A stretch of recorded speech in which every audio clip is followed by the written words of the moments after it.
Accidentally bought 10 inflatable dinosaurs instead of one. Let's get that Temu order cancelled and your money back, quick. First, open your Temu app. You'll find it on your home screen or in your app drawer. Look for that orange logo. Now, tap on You.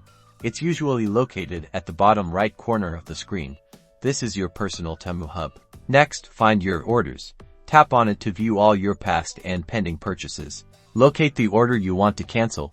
Ensure the order is still processing. If it says shipped, cancellation might not be possible, but we will get to it. Tap the cancel button.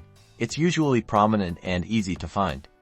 A confirmation screen will pop up. Select a reason for canceling from the options provided. Then tap the submit button.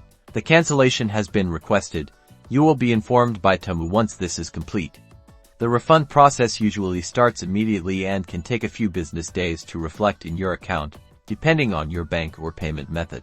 What if your order has already shipped? You can still request a free return.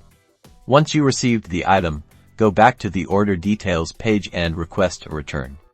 Temu usually provides a free shipping label for returns.